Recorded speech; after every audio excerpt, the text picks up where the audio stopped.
నమస్తే. గత కొన్ని రోజుల నుంచి మనం చూస్తా ఉన్నాము. ఢిల్లీ జంతర్ మంతర్ వేదికగా ఇక జంజీలంతా ఎవరైతే యావత్ భారత్‌లో ఉన్నటువంటి మరి యువత అంతా కూడా ఒక యుద్ధాన్ని చేస్తే, ఆ యుద్ధానికి కేంద్ర ప్రభుత్వమే దిగొచ్చి, కేంద్ర విద్యాశాఖ మంత్రి ధర్మేంద్ర ప్రధాన్ రాజీనామా చేయడం ఇప్పుడు దేశవ్యాప్తంగా చర్చనీయాంశంగా మారుతుంది. ఒక్కసారిగా భారత్‌లో ఉన్నటువంటి రాజకీయ నాయకుల మరి చూసేటువంటి విధానం మారిపోయింది. ఒక వ్యూహాత్మకంగా యువతను భవిష్యత్తులో వాడుకోవాలనే ఆలోచన చేసినట్టు తెలుస్తోంది. జంజీరా దెబ్బకు తెలంగాణ ముఖ్యమంత్రి రేవంత్ రెడ్డి కూడా రూటు మార్చారా అనేటువంటి ఒక ప్రశ్న కూడా ప్రస్తుతం సోషల్ మీడియాలో ఉత్పన్నమవుతుంది. ఈ మాట ఎందుకు అంటున్నంటే, జై జవాన్ జై కిసాన్ జై యువ అనేటువంటి ఒక నినాదం తెలంగాణలో కాదు దేశవ్యాప్తంగా మారుమోగబోతుంది. సో అందుకే భవిష్యత్తులో కాంగ్రెస్ అధికారంలోకి వస్తే ఒక జంజీని విద్యాశాఖ మంత్రిగా నియమిస్తా, దానికి నేను హామీ ఇస్తున్నట్టు తెలంగాణ ముఖ్యమంత్రి చేసిన స్టేట్మెంట్ వైరల్గా మారుతుంది. అండ్ దాంతోపాటు 21 ఏళ్ల వయసుకే చట్టసభల్లో అధ్యక్ష అనేటువంటి అవకాశాన్ని కల్పించేందుకు చట్టాల్లో మార్పు తీసుకొచ్చి కేంద్రానికి పంపిస్తా, ఇది నా హామీ అంటూ కూడా రేవంత్ రెడ్డి ఒక భరోసానిచ్చాడు. రైట్, ఈ రెండు అంశాల గురించి డిస్కస్ చేసే ప్రయత్నం చేద్దాం. ప్రస్తుతం మనతో పాటు తెలంగాణ నిరుద్యోగి ఓయూ అస్మా ప్రస్తుతం మన ముందున్నారు. ఆమెతో కూడా మనం మాట్లాడే ప్రయత్నం చేద్దాం. అస్మా, నమస్తే. నమస్తే అన్న. సో ఎప్పుడైతే జంజీల ఉద్యమం ఉన్నదో నిజంగా దేశం మొత్తం కూడా ఒక్కసారిగా ఉలిక్కి పడేలా చేసింది. అందరూ ఢిల్లీ వైపు చూసేటువంటి రకంగా ఆ ఉద్యమాన్ని మనం చూసినాం. సో జంజీల దెబ్బ తర్వాత రాజకీయ నాయకుల్లో చాలా మార్పు వస్తుంది. ఒక్కసారి రేవంత్ రెడ్డి ఏం మాట్లాడారో వినిపించే ప్రయత్నం చేద్దాం. केंद्र में राहुल गांधी प्रधानमंत्री मंत्रिवर्ग में यही जंजी को विद्या मंत्री बनाने का वादा करता हूँ. రైట్, ఇది ఒక అంశం అయితే. సో ఒక రెండో అంశం వచ్చేసి ఈనాడు మా మిత్రుడు మహేష్ గౌడ్ గారు ఏదైతే సూచన చేసిండో మీ అందరి సమక్షంలో నేను మాట ఇస్తున్నా. ఆగస్టు మొదటి వారంలో అసెంబ్లీ శాసన మండలి ప్రత్యేక సమావేశాలు ఏర్పాటు చేసి శాసనసభలో చర్చించి ఈ దేశంలో ఎమ్మెల్యేగా ఎంపీగా పోటీ చేయడానికి 21 సంవత్సరాల వయసును అర్హతగా తీర్మానం చేసి ప్రధానమంత్రికి పంపిస్తా. రైట్, ఇది రెండు స్టేట్మెంట్లు మీరు చూసిరు. సో ఒకసారి ఇప్పుడు డిస్కస్ చేసేటువంటి ప్రయత్నం చేద్దాం. మొదటి స్టేట్మెంట్, రాహుల్ గాంధీ ప్రధానమంత్రి అయితే ఒక జంజీని విద్యాశాఖ మంత్రిగా చేస్తా, ఇది నా హామీ అని చెప్పేసి రేవంత్ రెడ్డి ఒక క్లారిటీగా ఒక అనౌన్స్మెంట్ ఇచ్చాడు. సో దీని మీద మీ కామెంట్ ఏంటి? అయితే నా కామెంట్ ఏంటంటే, నన్ను ముఖ్యమంత్రిని చేస్తే కాంగ్రెస్ పార్టీని గెలిపిస్తే 2 లక్షల ఉద్యోగాలు ఇస్తా అని చెప్పిన మాట ఎక్కడ పోయింది? ఇంకొకటి, ఫస్ట్ మీరు రాహుల్ గాంధీని ప్రధానమంత్రిని మేము చేసిన తర్వాత మాలో ఒకరిని విద్యాశాఖ మంత్రిని చేస్తా అంటున్నారు కదా. నమ్మకం లేదు ఫస్ట్ ఆఫ్ ఆల్. ఎందుకంటే మీరు తెలంగాణలో విద్యాశాఖ మంత్రి కదా.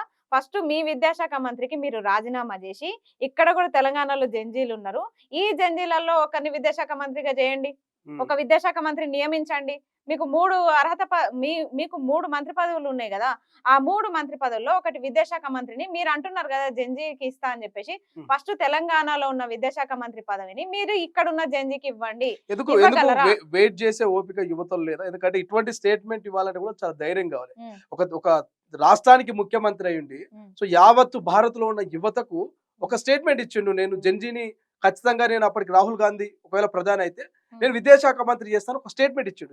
ఈ స్టేట్మెంట్ ఇవ్వాలంటే కూడా చాలా ధైర్యం కావాలి. చాలా ధైర్యం కావాలి. స్టేట్మెంట్లు ఇవ్వడం చాలా ఈజీ గానీ దాన్ని నిలబెట్టుకోవడం చాలా కష్టం. ఎందుకంటే కాంగ్రెస్ పార్టీని అధికారంలోకి తీసుకొస్తే మీ 30 లక్షల మంది నిరుద్యోగులు, 90 లక్షల మంది మీ తల్లిదండ్రులు అందరు కలిపి మమ్మల్ని కాంగ్రెస్ పార్టీ అధికారంలోకి తీసుకొస్తే 2 లక్షల ఉద్యోగాలు ఇస్తామన్నారు.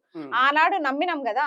ఆనాడు ఓపికతోటి నమ్మి ఓపికతోటి ఆగే ఇప్పటిదాకా 3 సంవత్సరాల కాలమైనా ఇప్పటికీ ఉద్యమాల్లోనే ఉన్నాము, ఉద్యోగాల్లో లేము. 3 సంవత్సరాల ఒక్క ఉద్యోగం కూడా కాంగ్రెస్ పార్టీ మళ్ళీ అదే మాట అదే చర్చ పాత చింతకాయ పచ్చడి అవుతుందన్న. మళ్ళీ 70,000 ఉద్యోగాలు అంటే బీఆర్ఎస్ గవర్నమెంట్ ఇచ్చిన నోటిఫికేషన్లకి మీరు అపాయింట్మెంట్లు ఇచ్చిర్రు. మీరు చెప్పిన 2 లక్షల ఉద్యోగాల గురించి ఎందుకు చర్చిస్తలేరన్నా? ఎంతసేపటికి 70,000 ఉద్యోగాలేనా? ఈ 70,000 ఉద్యోగాల చర్చ పక్కన పెట్టి మీరు ఇస్తానన్న 2 లక్షల ఉద్యోగాల గురించి మాట్లాడండి. అక్కడ మాట తప్పి మిమ్మల్ని ముఖ్యమంత్రిని చేస్తేనే మాకు దిక్కు లేదు, అట్లాంటిది రాహుల్ గాంధీని ప్రధానమంత్రిని చేయాలా? ఆయన కూడా ఒకప్పుడు మా అశోక్ నగర్ కి వచ్చి ఛాయ్ తాగకుండా మాట ఇచ్చినోడే కదా. ఆయనని మిమ్మల్ని ముఖ్యమంత్రిని చేసి అదే రాహుల్ గాంధీ ఢిల్లీలో కొట్లాడుతున్న యువతకు మద్దతు ఇచ్చింది కదా, మోదీ ఇంటి ముందు బైఠాయించింది కదా. మోదీ ఇంటి ముందు కాబట్టి పోయిరు, జంతర్ మంతర్ కి పోలే. గుర్తుపెట్టుకోండి, జంతర్ మంతర్ లో 21 రోజులు పిల్లలు కొట్లాడితే పోనీ రాహుల్ గాంధీ మోదీ ఇంటి ముందుకు ఎందుకు పోయిండో చెప్పండి. రాజకీయం కాదా? మరి ఇక్కడ కూడా మేము కూడా దిల్సుఖ్ నగర్ లో, అశోక్ నగర్ లో, ఉస్మానియా యూనివర్సిటీలో మేము కూడా జంజీల మందరం కూడా నిరుద్యోగులందరూ కూడా బయటకు వచ్చి కొట్లాడుతున్నారు. మరి ఇక్కడ దాకా రాలేని ముఖ్యమంత్రి అక్కడ ఢిల్లీ గురించి ఏం మాట్లాడుతున్నారు చెప్పండి? రాహుల్ గాంధీకి ఇక్కడ ఉద్యమాలు కనిపిస్తలేవా? మరి మీరు గవర్నమెంట్ లో ఉన్న రాష్ట్రాలలో నిరుద్యోగం ఎంత రూపుమాపిరు, మీరు ఎన్ని ఉద్యోగాలు ఇచ్చిర్రు, ఇవి మాట్లాడాలి కదా. ఎంతసేపటికి నీట్ పేపర్ లీక్ అని అంటే సరే, లీక్ గురించి మీరు సపోర్ట్ చేసిరు, ఓకే, అది మీరు ప్రధాన ప్రతిపక్షంలో ఉన్నారు కాబట్టి చెయ్యాల్సిందే, లేకపోతే మిమ్మల్ని కూడా నమ్మే పరిస్థితి ఉండదు. ఇప్పుడు మీ మీద ఉన్న నమ్మకం నిలబెట్టుకోవాలంటే తెలంగాణ రాష్ట్రంలో మీరు 2 లక్షల ఉద్యోగాలు ఇవ్వాలి. మీరు చెప్పిన మాట ప్రకారమే మేము ఓపిక పడతాం. మరి దిగిపోయే ముందు ఇప్పుడు ఆల్రెడీ 3 సంవత్సరాలు అయిపోయింది. కనీసం ఇప్పటికైనా తెలంగాణలో మీరు మంత్రి అంటే విద్యాశాఖ మంత్రిగా ఉన్న పదవికి రాజీనామా చేసి దయచేసి మీ నాయకుల్లోనే, మీ కాంగ్రెస్ పార్టీ నాయకుల్లోనే ఈ రాజగోపాల్ రెడ్డి గారికి ఇస్తారా, ఎవరికి ఇస్తారా ఇవ్వండి. లేదా మీరు చెప్పిన ప్రకారమే జంజీకి ఇస్తారా, మరి సంతోషం. మాలో ఒకరికి విద్యాశాఖ మంత్రి పదవి ఇస్తే మాకు కూడా మా జీవోలన్నీ కూడా మాకు అర్థమయ్యే వ్యక్తి ఉంటే మాకు మరీ మంచిది, మా జంజీలకే ఇవ్వండి. మరి ఇవ్వండి, ఓపెన్ ఛాలెంజ్ నేను కూడా చేస్తున్నాం నిరుద్యోగుల తరపు నుంచి. మీరన్న మాట ప్రకారమే తెలంగాణలో విద్యాశాఖ మంత్రి పదవికి నిరుద్యోగులకి లేదా జంజీకి ఇవ్వగలరా? Okay, right. ఇప్పుడు 21 సంవత్సరాలకు ఈ యొక్క చట్టసభల్లో అడుగు పెట్టేటువంటి అర్హతను కుదిస్తాం, దీన్ని ఒక చట్ట రూపంగా దాల్చి దీన్ని కేంద్ర ప్రభుత్వానికి పంపిస్తాం అనేది ఒక స్టేట్మెంట్ మనం చూసినాం. సో దీని మీద ఏం కామెంట్? అప్రిషియేట్ చేయొచ్చు ఈ కామెంట్, మాత్రం మెచ్చుకోవచ్చు. ఎందుకంటే ఫస్ట్ బిల్లు పెట్టండి. ఇట్లా మహిళా బిల్లు విషయంలో నష్టపోయినాము, ఉమెన్ రిజర్వేషన్ లో మేము చాలా నష్టపోయినాం. ఈ బిల్లు విషయంలో పెద్ద న్యాయం జరుగుతుంది అనుకుంటలేము. ఎందుకంటే ఇది ఒక రాజకీయ వ్యూహం. ఒకవేళ నిజంగా అయితే మాత్రం మంచిదే కదా, మంచిదే కదా. 21 ఏంది, 18 ఏళ్లకే పెట్టండి, ఎవరు వద్దన్నారు? 18 ఏళ్లకి ఓటు వేసే అర్హత సంపాదించుకున్న ఒక నిరుద్యోగికి, ఒక వ్యక్తికి 18 ఏళ్లకే మరి ఎమ్మెల్యేగా పోటీ చేసే అవకాశం ఎందుకు రావద్దు? ఎందుకు రావద్దు చెప్పండి? 18 ఏళ్ళు నిండిన వెంటనే మీరు ఓట్లు వేయించుకుంటున్నారు, కానీ పరిపాలన చేతనైతే లేదు. కాబట్టి 18 ఏళ్లకే పెట్టండి, 21 ఏళ్ళు ఎందుకు? 21 ఏళ్ళు ఎందుకు? 18 ఏళ్ల నుంచే ఓట్లు స్టార్ట్ అయినప్పుడు 18 ఏళ్ల నుంచే పదవులు ఎందుకు స్టార్ట్ అవ్వద్దు? 21 ఏళ్ళు ఎందుకు? 18 ఏళ్ల నుంచే పెట్టండి, మాకు ఎలాంటి ఇబ్బంది లేదు, పెట్టండి, మంచిది, పెడితే మంచిది. ఏమనిపిస్తుంది, ఒక ముఖ్యమంత్రి ఈ 21 ఏళ్ల వయసుకే మనము ఒక ఎమ్మెల్యేగా, ఒక ఎంపీగా మరి వీళ్ళకి అర్హత కలిగే అటువంటి ఛాన్స్ ఇవ్వాలని ఒక ఆలోచన చేసిండు. ఇది జంజీల ఉద్యమం ఇన్స్పిరేషన్ అనుకోవాలా, ఏమనుకోవచ్చు? భయం అనుకోవాలి, ఇన్స్పిరేషన్ కాదు, భయం అనుకోవాలి. ఎందుకంటే దాన్ని ఆదర్శంగా తీసుకొని తెలంగాణలో కూడా ఇంకా విరుచుకుపడే అవకాశాలు ఉన్నాయి. ఇప్పుడు ఒక యూనిటీ లేదు కాబట్టి ఉద్యమాలు పక్కదారి పడుతున్నాయి. నిజంగా నిరుద్యోగుల లోపల ఒక యూనిటీ వస్తే మాత్రం జంజీకి మించిన ఉద్యమం ఇక్కడ కూడా మొదలైతది. మేము ఎన్ని రోజులు అనుకునేది కూడా అదే, ఒక యూనిటీ మీద కొట్లాడితే మాత్రం మమ్మల్ని ఎవరు తట్టుకోలేరు. కాబట్టి ఆ భయం బుట్టే ఆయన ఈ స్టేట్మెంట్ ఇచ్చారు. ఓకే, ఏమనిపించింది ఢిల్లీ జంతర్ మంతర్ ఆ మినీ యుద్ధాన్ని చూస్తా ఉంటే ఏమనిపించింది? ఒక్కొక్కరు ఒక్కొక్క కామెంట్, వాళ్ళకు నేపాలో లేకపోతే వాళ్ళకి అమెరికా నుంచో ఇతర దేశాల నుంచి వాళ్ళకి ఫండ్స్ వస్తా ఉన్నాయి, వాళ్ళు దేశద్రోహం చేస్తున్నట్టుగానే కొంతమంది చిత్రీకరించే ప్రయత్నం చేశారు. సో యువత మీద చాలా సోషల్ మీడియాలో ట్రోల్స్ కూడా అయినాయి. పోలీసుల మీద వాళ్ళు రాళ్ళ దాడి చేస్తున్నారు అని చెప్పేసి వీళ్ళంతా కూడా కుట్రపూరితంగానే ఇది క్రియేట్ చేస్తున్న న్యూసెస్ అని కూడా ఒక చర్చ జరిగింది. బట్ మీకేమనిపించింది జెన్యున్ గా?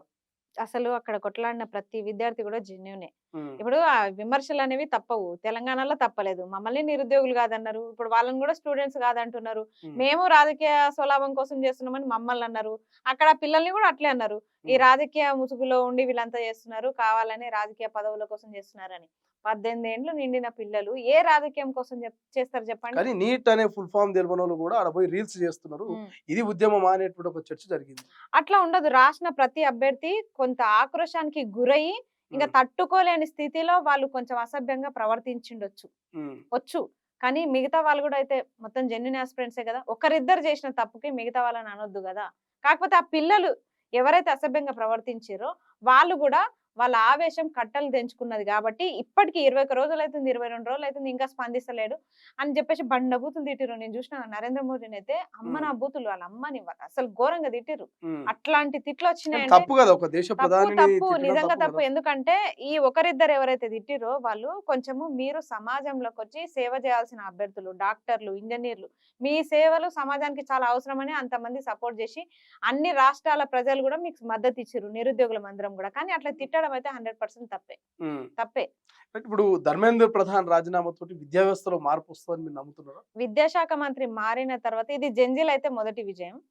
ఆ తర్వాత మార్పు వస్తుందా రాదా పక్కన పెడితే కొంచెం నిరుద్యోగుల విద్యార్థుల కోపం అయితే, కొంత ఆక్రోశం అయితే తగ్గే అవకాశాలు ఉన్నాయి. ఇప్పుడు చూడండి కొంచెం సర్ది మనిగిరు, వాళ్ళకి కావాల్సింది కూడా అదే.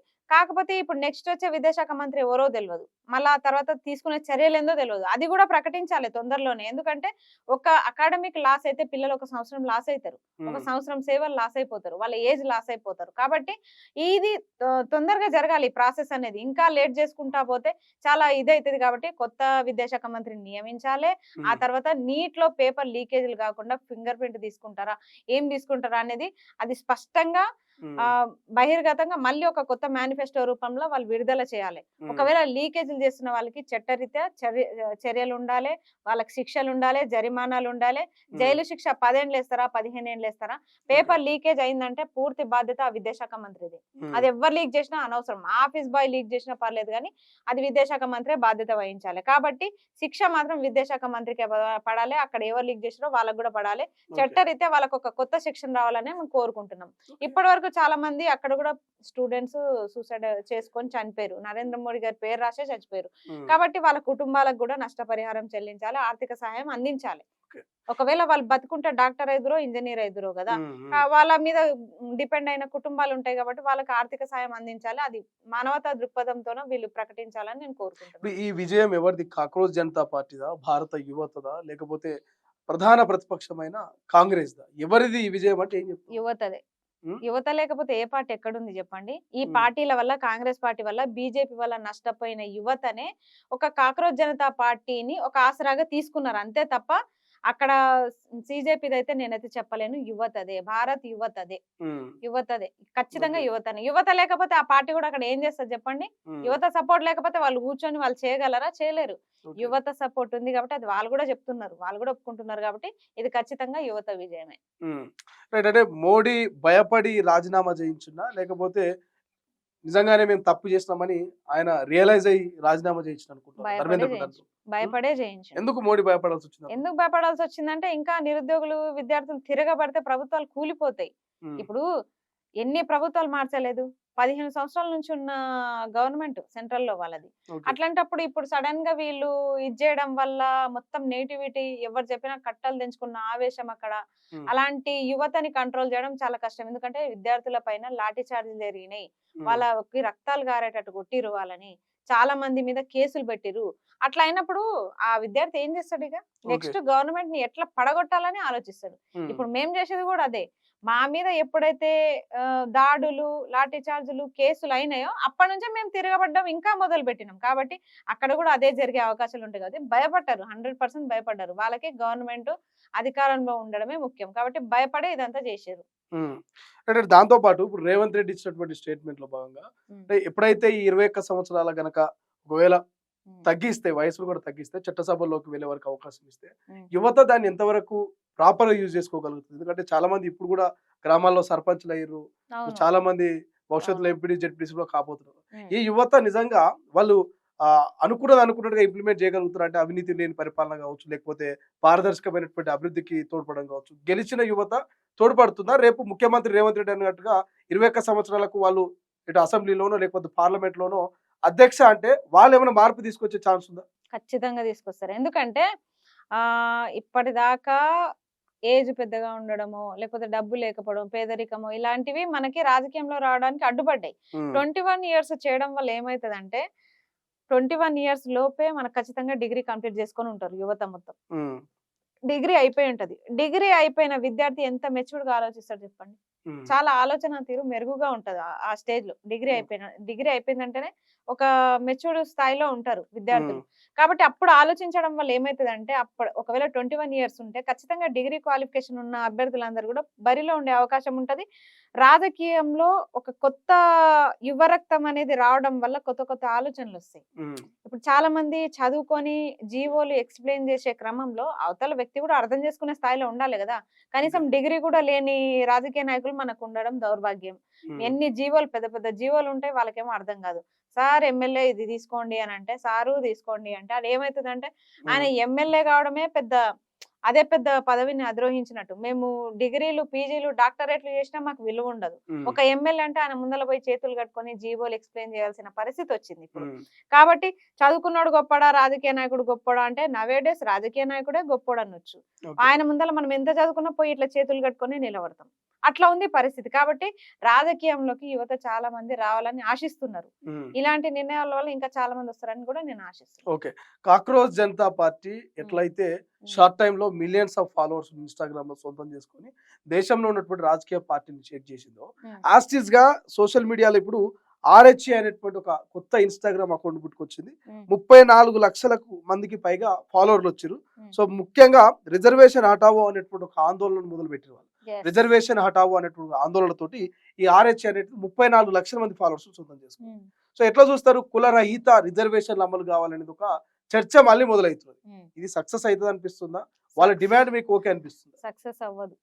ఎందుకంటే అది అందరికీ సరైన ఆలోచననే, మేమందరం కూడా సమర్థిస్తాం. కానీ ఇన్‌స్టాగ్రామ్ ఫాలోవర్స్ పెరిగినంత ఈజీ కాదు బయట సమాజంలో దాన్ని ఇంప్లిమెంట్ కానీ చేయడం. ఇప్పుడు అదే కాక్రోచ్ జనతా పార్టీ అట్లనే ఇన్‌స్టాలో ఉంది కదా. వ్యూస్ పెంచుకున్నది దేశంలోనే ఒక్కసారి ఒక అక్కడ ఒక యూత్ విద్యాశాఖ సపోర్ట్, మంత్రిని అది రాజీనామా చేయించింది యూత్, కదా. అది యూత్ తలుచుకొని ఎందుకు ఇందులో చేసిర్రు. యూత్ ఉండరంటారా? ఇందులో కూడా యూత్ రిజర్వేషన్ ఉంటారు, ఆందోళన ఖచ్చితంగా ఉంటారు. కానీ ఇక్కడ ఏమైతదంటే, మనం తీరబోయి ఇప్పుడు సిజేపీ పార్టీలో ఏముందంటే, అవతల కూడా ఒక విద్యాశాఖ మంత్రి పైన యుద్ధం, విద్యకు సంబంధించిన పోరది. కాబట్టి అది సొల్యూషన్ ఉంది, దానికి 100% సొల్యూషన్ ఉంది. ఒక రాజీనామా ద్వారా ఖచ్చితంగా సొల్యూషన్ దొరుకుతుంది అక్కడ. కాబట్టి చేసేసారు, ఎందుకంటే ప్రభుత్వం కూలిపోతుంది. ఇక్కడ రిజర్వేషన్లు అనేది అది కొంచెం ఇంపాసిబుల్. ఎందుకంటే రాజ్యాంగబద్ధంగా ప్రతి ఒక్కరికి ఒక్కొక్క రిజర్వేషన్ కేటాయించబడ్డది. మహా మాట్లాడితే మన మన మన కులంలో, మన మతంలో జనాభా సంఖ్య పెరిగితే, ఒకవేళ నిష్పత్తి పెరిగితే ఆ రిజర్వేషన్ ని పెంచే ఆలోచనే చేస్తారు. కానీ రిజర్వేషన్ రహిత సమాజం అంటే చాలా కష్టం. ఎందుకంటే మనల్ని పాలిస్తున్నదే రెడ్లు వెలవలు. మనము వాళ్ళని అందలం ఎక్కించినాము. మనం వాళ్ళని అందలం ఎక్కించి మమ్మల్ని ఇప్పుడు మొత్తం నిర్మూలన చేయండి రిజర్వేషన్లు అంటే వాళ్ళు ఎందుకు చేస్తారు? మళ్ళా తీసుకుపోయి వాళ్ళ చేతిలో. ఎస్సీ ఎస్టీ బీసీలలో కూడా చాలా మంది ఉన్నత స్థాయిలో ఉన్న వాళ్ళు ఉన్నారు. బట్ వాళ్ళు ఇంకా రిజర్వేషన్లు పొందుతున్నారు. దీనివల్ల మేము నష్టపోతున్నామని కొంతమంది డిమాండ్ పెడుతున్నారు. సో ఉన్నోనికి లేనోనికి ఈ రెండే పెట్టి, లేనోళ్ళకి రిజర్వేషన్, ఉన్నోనికి నో రిజర్వేషన్, అంతే తప్ప ఈ క్యాస్ట్ తీసేస్తే బాగుంటుంది అనేది ముఖ్య ఉద్దేశంగా తెలుస్తుంది. ఎప్పుడైనా క్యాస్ట్ ఉందని మనం భ్రమపడుతున్నాం కానీ నిజంగా ఎస్సీలకి 10% రిజర్వేషన్ ఉంది, ఎస్టీలకి రిజర్వేషన్ ఉంది, మాకు 4% ఉంది. మరి ఎంత శాతము పరిపాలనలో ఉన్నారు, రాజకీయంలో ఉన్నారు చెప్పండి? ఇప్పటికీ ఎస్సీలకు అంత రిజర్వేషన్ ఎక్కువ ఉన్నప్పటికీ కూడా మరి ఎస్సీ పాలకులు ఎక్కువ ఉన్నారా? చాలా మంది చెప్పండి. మరి మా ముస్లింలు షేక్లు ఎక్కువ ఉన్నారు, ముదిరాజ్ బిడ్డలు ఎక్కువ ఉన్నారు. మరి ఎంతమంది ముదిరాజులు రాజకీయంలో ఉన్నారు? ఎంతమంది ఈ రెడ్లు పరిపాలనలో ఉన్నారు కదా, వీళ్ళు ఎంతమందికి ముదిరాజులకు సీట్లు ఇచ్చిరు? ఎంతమంది ముస్లిం బిడ్డలకు సీట్లు ఇచ్చిరు? ఎంతమందిని రాజకీయంలోకి నిలబెట్టిరు చెప్పండి? మరి రిజర్వేషన్ల పరంగా పోతే మరి మనకే ఎక్కువ సీట్లు ఉండాలి కదా, బీసీలకే ఎక్కువ ఉండాలి కదా. ఈ రిజర్వేషన్ హటావో ఆందోళన అనేది వర్కౌట్ కాదంటారు. చాలా ఆందోళనలు జరుగుతాయి. ఎందుకంటే ఫస్ట్ మన లోపల యూనిటీ ఉండదు. ఇప్పుడు బీసీలు వచ్చి కొట్లాడతారు, మరి తర్వాత వాళ్ళకి ఎస్సీలు ఎస్టీలు కూడా సపోర్ట్ చేయాలి కదా. ఇక్కడ ముగ్గురు కలిస్తేనే ఇది సాధ్యం, ముగ్గురు కలిస్తేనే సాధ్యం. ఎందుకంటే ఈ రిజర్వేషన్ల జోలికి వచ్చేసరికి రెడ్లు వెలమలు ఒకటైతారు. వాళ్ళు మన మీద ఆధిపత్యం చెలాయిస్తున్నారు కాబట్టి వాళ్ళు ఖచ్చితంగా యాక్సెప్ట్ చేయరు. ఒకవేళ నిజంగా ఇది గన వర్కౌట్ అయితే ఫస్ట్ రిజర్వేషన్లలో రద్దయ్యే క్యాస్ట్ ఏదైనా ఉందంటే ఈడబ్ల్యూఎస్. మరి అది రద్దు చేయించాలి కదా ఫస్ట్. మనతోటి ఎందుకు అయితే లేదు? మరి ఇప్పటికీ ఈడబ్ల్యూఎస్ వచ్చి మనకి 2 years 3 years దాటిపోతుంది కదా రిజర్వేషన్ వచ్చి. 10% 4% కూడా జనాభా లేని ఈ క్యాస్ట్ ని, ఓసీ సర్టిఫికేట్ ని ఇప్పుడు 10% మొత్తం యూజ్ చేసుకుంటున్నారు. ఉద్యోగాల్లో, విద్యలో, అన్నిట్లో కూడా యూజ్ చేసుకుంటున్నారు. మరి అయినప్పటికీ ఈడబ్ల్యూఎస్ సర్టిఫికేట్ ని మనం అందరం కలిసి ఎందుకు రద్దు చేయించలేకపోయినాం అబ్బా? కోర్టులలో కేసులు వేస్తున్నాము. సరే ఇది కూడా అంతే జరుగుతుందేమో అని నేను చెప్తున్నా. అంటే వాస్తవాలు కూడా మనం చూసుకోవాలి. రిజర్వేషన్ రహిత సమాజాన్ని నేను కూడా కోరుకుంటున్నా, యాక్సెప్ట్ చేస్తా. ఎందుకంటే నేను చదువుకొని కూడా నేను నష్టపోతున్నా ఈ రిజర్వేషన్ల వల్ల. నాకంటే తక్కువ చదువుకున్నాడు, నాకంటే తక్కువ మార్కులు వచ్చినాడు కూడా ఉద్యోగాలు సంపాదిస్తున్నాడు. అలాంటి వానికంటే ఈ రిజర్వేషన్ రహిత సమాజాన్ని ఎక్కువ యాక్సెప్ట్ చేసేదే మా నిరుద్యోగులు. ఖచ్చితంగా చదువుకునే వాళ్ళే ఖచ్చితంగా యాక్సెప్ట్ చేస్తారు. రేపో మాపో ఈ రంగారెడ్డి, పాలమూరు రంగారెడ్డికి సంబంధించి పట్టభద్రుల ఎమ్మెల్సీ కావచ్చు, నల్గొండ పట్టభద్రుల ఎమ్మెల్సీ, 2 ఎమ్మెల్సీలు రాబోతున్నాయి. సో మళ్ళీ ఏమైనా అస్మా పోటీ చేస్తా? మొన్న బంజారా జూబ్లీహిల్స్ లో పోటీ చేసింది. అయితే పట్టభద్రుల ఎమ్మెల్సీ ఏమైనా పోటీ చేసే ఛాన్స్ ఉందా?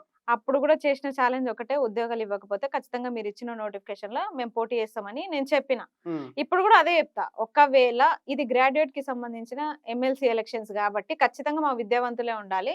ఒకవేళ రేవంత్ రెడ్డి గారు అన్నట్టు జంజీలు ఉంటారు, విద్యాశాఖ మంత్రిగా జంజీలు ఉంటారు అని చెప్పేసి మీరు చెప్తున్నారు కదా, మీకు నిజంగా చిత్తశుద్ధి, నిజంగా నిజాయితీ, కృతజ్ఞతా భావం నిరుద్యోగుల పట్ల ఉంటే ఉమ్, మహబూబ్ నగర్, రంగారెడ్డి, వరంగల్ ఆ గ్రాడ్యుయేట్ ఎమ్మెల్సీ, ఇక్కడ వరంగల్ సైడ్, ఇక్కడ కూడా Khammam, Warangal side, Nalgonda side graduate MLC 2 MLC స్థానాలు వస్తున్నాయి కదా.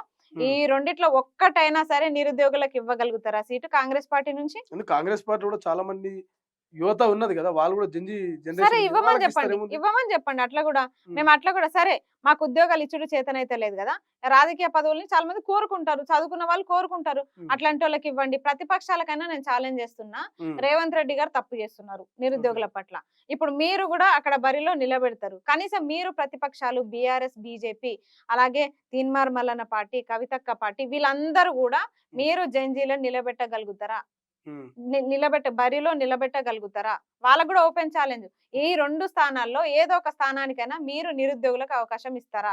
అవకాశం ఇస్తే నిలబడడానికి నిరుద్యోగులు మాలో ఒకరైనా చాలా మంది సిద్ధంగా ఉన్నారు.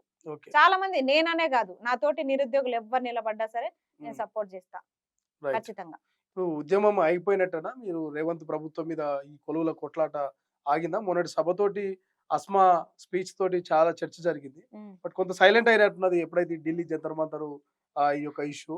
సో సైలెంట్ అయినట్టనా, ఇంకేమైనా మళ్ళీ భవిష్యత్ కార్యాచరణ ఉన్నదా? సైలెంట్ ఏం అవ్వలేదు, అదొక విక్టరీ. ఆ విజయాన్ని ఆస్వాదిస్తున్నాం ఖచ్చితంగా. ఉమ్, ఉమ్, ఇప్పుడు ఇక్కడ కూడా మేము కూడా ఒక కొత్త తరహా వ్యూహాలు మేము కూడా సంధిస్తున్నాం. ఏందంటే ఇప్పుడు అక్కడ జంజి తలుచుకుంటే ధర్మేంద్ర ప్రధాన్ రాజీనామా చేసిండు. ఓకే. తెలంగాణ రాష్ట్రంలో మేము తలుచుకుంటే విద్యాశాఖ మంత్రిగా రేవంత్ రెడ్డిని రాజీనామా చేయించలేమా? అవుతుందా రేవంత్ రెడ్డితో రాజీనామా చేయించు? రేవంత్ రెడ్డితోన రాజీనామా సాధ్యం కాకపోతే మేము ఉండి వేస్టిగా, ఉమ్. రేవంత్ రెడ్డిని ఆ పదవిలో కూర్చోబెట్టిందే మేము. మీకు మళ్ళా కొలువులు తీసి అక్కడి నుంచి కావాలన్నా, మీకు లాగుతాం. కొలువులు కావాలన్నా రేవంత్ రెడ్డి రాజీనామా కావాలా? కొలువులు ఇయ్యనోడు ఆ చైర్లో కూర్చోవద్దు అంటున్నాం. ఉమ్, కొలువు ఇయ్యనోడికి విద్యాశాఖ మంత్రి పదవి ఎందుకు, ఆ కుర్చీ ఎందుకు అంటున్నాము. ఉమ్, ముఖ్యమంత్రిగా ఆయన ఉండకోక, మాకు సంబంధం లేదు, అది పార్టీకి సంబంధించిన విషయం. పార్టీ నాయకులు వాళ్ళు ఏమన్నా కొట్లాడుకోకో, కానీ విద్యాశాఖ మంత్రి పదవి పెట్టుకోవడానికి మాత్రం రేవంత్ రెడ్డి అనర్హుడు.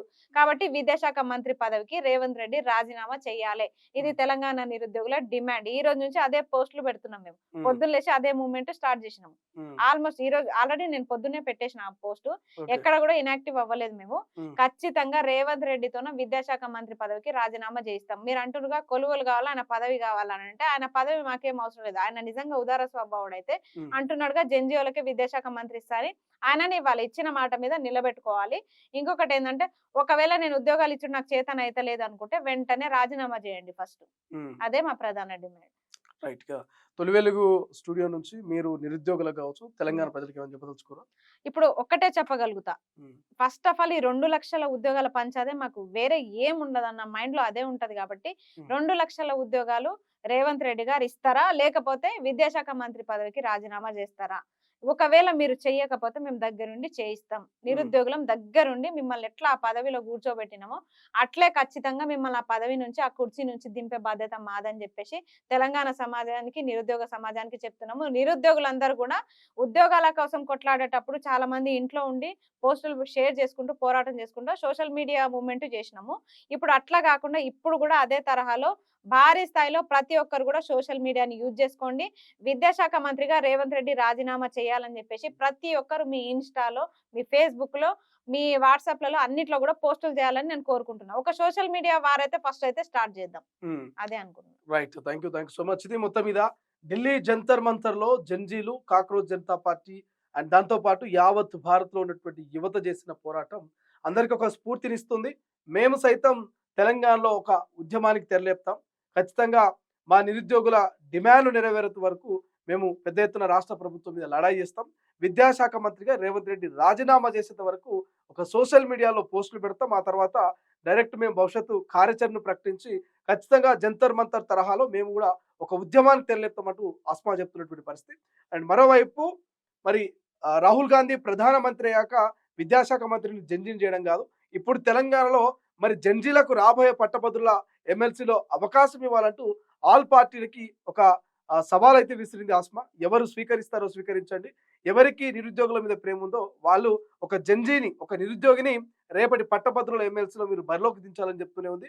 అండ్ మరోవైపు 21 సంవత్సరాలు మరి చట్టసభలో అడుగు పెట్టడానికి నిజంగా ఒక చట్టాన్ని రేవంత్ రెడ్డి తెస్తే మాత్రం ఆల్వేస్ వెల్కమ్, మేము అందరం సపోర్ట్ చేస్తాం, ఇది మంచి నిర్ణయం అంటూ కూడా అస్మా చెప్తున్నటువంటి పరిస్థితి మనకు కనిపిస్తుంది. చూద్దాం భవిష్యత్తు తెలంగాణ రాజకీయాలు ఎట్లుండబోతున్నాయి. మరి తెలంగాణ ధర్నా చౌక్, ప్రధానంగా ఇందిరా పార్క్ ధర్నా చౌక్ మరొక ఢిల్లీ జంతర్ మంతర్గా మారబోతుందా? ఏం జరగబోతుంది, తెలంగాణ రాజకీయాల్ని యువత ఎలా మార్చబోతుందో భవిష్యత్తులో చూద్దాం.